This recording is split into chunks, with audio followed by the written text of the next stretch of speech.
दुनिया भर के धनी लोगों की बात हो और पैसों की बात हो और बिना कुछ किए हुए पैसे कमाने की बात हो तो वॉरेन बफेट का नाम ना आए ऐसा हो ही नहीं सकता। वॉरेन बफेट दुनिया भर के ऐसे इन्वेस्टर्स में से एक है जो काम खुद नहीं करते, पैसों से काम करवाते हैं। और उन्होंने ही एक ऐसी फिलॉसफी मार्केट में जनरेट करी कि आपको लाइफ में ऐसा काम करना चाहिए कि आप सोते हुए भी पैसा कमा सकें। उन्होंने लोगों को यह संदेश दिया कि अगर आप जिंदगी में ऐसा काम नहीं करते हैं जिससे कि आप सोते हुए भी पैसा कमा सकें तो आपको वो काम करना पड़ेगा जिससे आपकी रातों की नींद हराम हो जाएगी।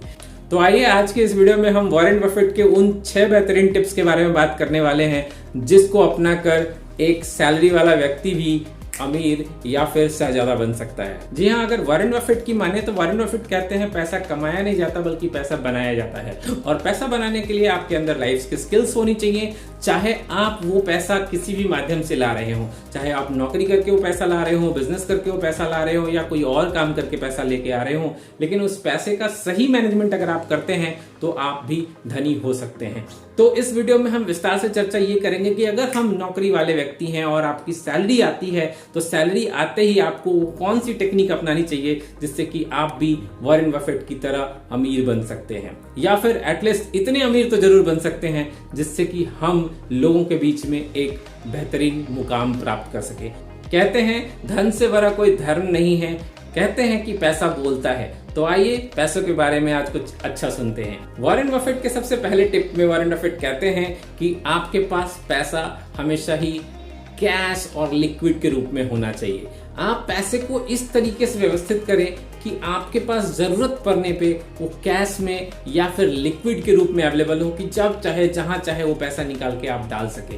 इसलिए आप जो कोई भी कमाई करते हैं उसमें से कुछ हिस्सा आपको ऐसी जगह रख के रखना चाहिए जिसको आप ऐसे तो इस्तेमाल नहीं करेंगे लेकिन जरूरत होने पे वो रेडिली आपके लिए अवेलेबल होगा। और ये बात वॉरेन बफेट इन्वेस्टिंग से पहले के टिप में देते हैं। इन्वेस्टिंग तो उनका अगला टिप है। पहला टिप वही कहते हैं कि आप पहले पैसे को जमा करना सीखो, पैसे को रेडी रखना सीखो, पैसे को कैश के रूप में रखना सीखो, पैसे को अपने पास चुंबक की तरह चिपका के रखना सीखो।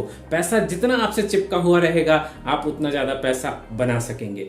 टिप नंबर 2 में कहते हैं इन्वेस्टिंग। वॉरेन बफेट कहते हैं कि अगर आप जीवन में पैसा बड़ा बनाना चाहते हो, पेड़ की छांव में बैठना चाहते हो तो पेड़ का बीज पहले तो लगाना ही पड़ेगा। जी हाँ, इसी तरीके से अगर पैसे को बड़ा बनाना चाहते हैं तो पैसे का बीज भी तो लगाना ही पड़ेगा और आपको इन्वेस्टिंग करनी पड़ेगी। आप चाहे जितना भी कमाते हो, आप चाहे जितना भी बनाते हो, उसका कम से कम 20% पैसा आपको इन्वेस्ट करना चाहिए। वॉरेन बफेट की माने तो आपके पास रेडी कैश हो, अगर आप इन्वेस्टिंग भी करते हो तो तीसरा सबसे इंपॉर्टेंट चीज है कि आप इमरजेंसी फंड भी साथ साथ बनाएं। एक चीज ध्यान रखिएगा, ये जो टिप हम बात कर रहे हैं 6 के 6 टिप, ये कोई इंडिविजुअल टिप नहीं है। ऐसा नहीं कि एक करना है बाकी नहीं करना है, दूसरा करना है तीसरा नहीं करना है। करना है तो सब करना होगा। अगर आपको पैसा बनाना है तो सबको साथ लेके चलना पड़ेगा। तो इमरजेंसी फंड बिल्डअप करना भी जरूरी है। अब ये इमरजेंसी फंड आप छोटे छोटे टुकड़ों में भी बना सकते हैं। जरूरी नहीं कि एक साथ बड़ा अमाउंट बनाए। आप 5% जमा करना शुरू करें, आप 7% जमा करना शुरू करें। अगर आपकी हालत अच्छी है आप 10% जमा करना शुरू करें, लेकिन धीरे धीरे ये पैसा इतना एक्यूमुलेट करें कि आपका मंथली खर्च जितना होता है उसके हिसाब से कम 3 से 6 महीने का पैसा आपके पास लिक्विड कैश के रूप में घर पे अवेलेबल हो या आपके बैंक खाते में अवेलेबल हो, जहां से जरूरत पड़ने पे निकाला जा सके। बेसिकली इमरजेंसी फंड का मतलब ही यही है कि ऐसे सिचुएशन में आप आ जाए जहां पे आप नौकरी पे नहीं जा पा रहे हैं, काम नहीं कर पा रहे हैं, फिर भी आपके पास कम से कम 3 से 6 महीने का पैसा आपके पास होना चाहिए ताकि आप अपनी बाकी चीजों को इत्मीनान तरीके से चला पाए। और 3 से 6 महीने तो काफी होता है किसी भी चीज को स्टेबलाइज करने में। आप दोबारा से अपनी नौकरी में आ सकते हैं। और इन सब के लिए वॉरेन बफेट का कहना है कि चौथी टिप सबसे इंपॉर्टेंट है, आपको प्लान बनाना चाहिए। कहते हैं कि जब तक आप किसी चीज का प्लान या गोल शीट नहीं बनाएंगे तब तक वो चीज अचीव नहीं होगी।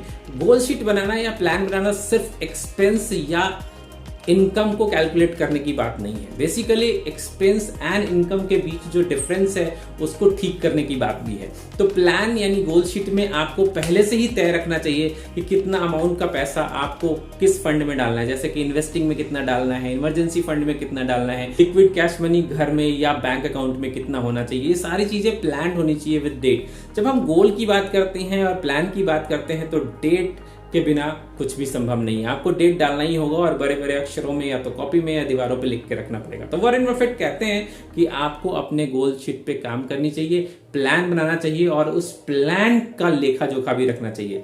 आप पूरे महीने इन्वेस्ट करें, पूरे महीने यूज करें मनी को, और मंथ के एंड में एक बार फिर से रिव्यू करें कि आपने जो प्लान बनाया था वो सही तरीके से फॉलो हुआ नहीं हुआ। अगर फॉलो हुआ है बहुत अच्छी बात है, यानी कि आप सरप्लस में, अगर फॉलो नहीं हुआ है तो आप उसे फिर से रिविजिट कर सकते हैं, रिक्रिएट कर सकते हैं, ताकि आपका बजट बेहतर बने। वॉरेन बफेट अपने टिप नंबर 5 में कहते हैं अपने डेट को क्लियर करें, यानी कि अपने कर्ज को क्लियर करें। सबसे इंपॉर्टेंट है कि कर्ज तो लेना ही नहीं चाहिए, और अगर कर्ज ले रहे हैं तो कोई दिक्कत नहीं है। सबसे ज्यादा जिस कर्ज पे आपका इंटरेस्ट रेट लग रहा हो उसको क्लियर कीजिए, क्योंकि ये इंपॉर्टेंट है। अगर आप अपने हाई रेट ऑफ इंटरेस्ट वाले डेट को क्लियर करते हैं तो आपके पास बर्डन कम होगा इंटरेस्ट पे करने का, और आप जल्दी से जल्दी ज्यादा पैसा आप कहीं और इन्वेस्ट करके या कहीं और लगा के बना पाएंगे। तो डेट मैनेजमेंट के लिए इंपॉर्टेंट है कि सबसे पहले लिखें कि कौन सा डेट कितने रेट ऑफ इंटरेस्ट पे चल रहा है, उसको सीरियल नंबर से डालें और सबसे हाई रेट ऑफ इंटरेस्ट वाले डेट को सबसे पहले क्लियर करते चले। टिप नंबर 6 में सबसे इंपॉर्टेंट इन सब के साथ अपने नॉलेज को बढ़ाना, या फिर अगर नॉलेज नहीं है तो ऐसे व्यक्ति को हायर करना जो आपके लिए नॉलेज बुक का काम करे। आउटसोर्सिंग ऑफ इंपॉर्टेंट एक्टिविटीज, जैसे आपको टैक्सेशन अगर नहीं आती है, अगर आपको अकाउंटिंग नहीं आती है, तो इन सब चीजों के लिए खुद ही माथा फोड़ने की जरूरत नहीं है। आप इन चीजों को किसी व्यक्ति को हायर करके या फिर टेम्पररी अग्रीमेंट में लेके भी आप करवा सकते हैं। मान लीजिए कि आपको इनकम टैक्स फाइलिंग नहीं आती है, कोई बात नहीं है, आप इनकम टैक्स फाइल करने के लिए किसी सीए से कॉन्ट्रैक्ट करें, वो 2000-4000 रुपए लेंगे। लेकिन अगर आप खुद से इनकम टैक्स फाइलिंग करने जाएंगे तो हो सकता है कि आप वो सारी चीजें ठीक तरीके से नहीं फाइलिंग कर पाए, जिससे कि आपका अधिक से अधिक टैक्स बचे, जबकि एक सीए आपका ज्यादा टैक्स बचा सकता है। साथ में वो ये भी गाइड कर सकता है कि वो पैसा आप किस तरीके से किस मद में लगाएं, ताकि वो ना केवल आपको ज्यादा ग्रोथ भी दे, साथ में वो टैक्स में भी आपको रिबेट दिलाए। यानी कि आपको ये इन्वेस्टमेंट या आउटसोर्सिंग आप टैक्सेशन में डुअल बेनिफिट दिला देगा। पहला बेनिफिट ये कि आप कम से कम पैसा टैक्स के रूप में पे करेंगे, दूसरा बेनिफिट ये कि वही बचे हुए पैसे आप कहीं ना कहीं इन्वेस्ट कर पाएंगे, या विज़ आप जो पैसे इन्वेस्ट करेंगे ऐसी जगह इन्वेस्ट करेंगे जिससे कि आपको टैक्स में बेनिफिट मिलेगा।